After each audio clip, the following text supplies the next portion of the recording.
какво ще пробваме днеска? Ти ще кажеш откъде ти се почва. Нещо интересно, което не съм пил. Не, с това няма как да те изненадам, защото това е класика за някои най-хубавата бира в света. Мисля, че може да се започне от най-хубавата бира в света. Ако мислиш, че може да се награди след това, Ами тази бира обяснява много стилове, обяснява въобще защо човек може да обича бирата. Преди години казваха или я обичаш, или никога няма да разбираш от бира. да видим дали разбирам от бира. Ти пак. Орвал, тя е една от вече 10 трапистки бири в света.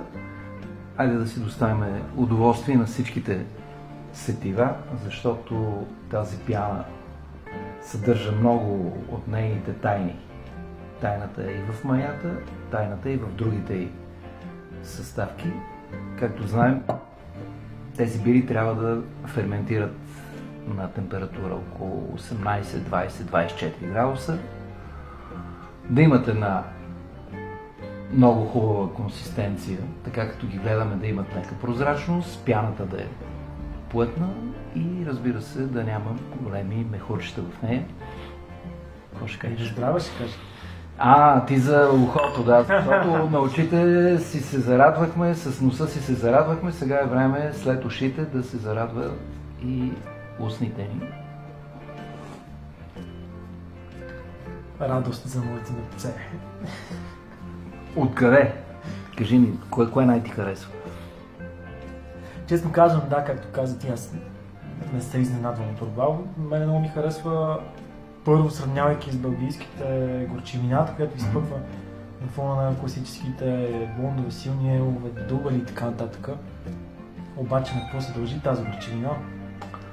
Ето, много хора казват, да, много е горчива тази бира, ако я пият за първи път и не са пили преди това някакви други, като IPA стиловете, но много малко знаят, че всъщност това е един отличен IPA, въпреки че не е от крафт пивоварна, а е от трапистка пивоварна. Ето го тук знака, автентичен трапистки продукт, но тя отговаря на всичките изисквания за една крафт пивоварна. Малка, независима, с най-качествени материали. Така че на какво се дължи горчивината, ако не на някакъв хмел, който особено в нейния случай е добавен малко преди да почне да отлежава, т.е. след като са минали бурните процеси в самото начало на първичната ферментация, добавя се така нареченото сухо охмеляване. И това са английските майстори пивовари, които в 30-те години на миналия век отиват в Орвал. Тогава е възстановена пивоварната. И всъщност това е един истински Pale Ale, India Pale Ale с сухо охмеляване, на който никой не му обръща внимание като такъв. Докато не идват модите от западното крайбрежие на щатите, когато те вече с техните хмелове правят това, което в България и в цял свят е най-модерната в момента бира. Така че тръгнахме от най-хубавата, за да стигнем до най-модерните, които са всъщност един прочит с други средства на най-хубавата. Тръгваме хронологично от най-старата първообраза. Абсолютно, абсолютно.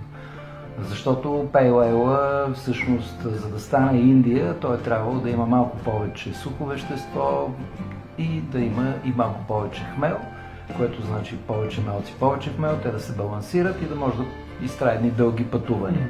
А сегашните хмелове чисто и просто са по-ароматни и те дават от едната страна горчивината, от другата страна този аромат, на който много хора са безкомпромисни фенове. Ясно, значи това представлява IPA. IPA, да, това е един стар стил, както и повечето от модерните бири в момента са преработка на един стар стил. Хващаш едно класическо парче, блуз, правиш от него як рок, след това го превръщаш в хеви метал. И така, нещата са много сходни, музика и Има аналогия, да.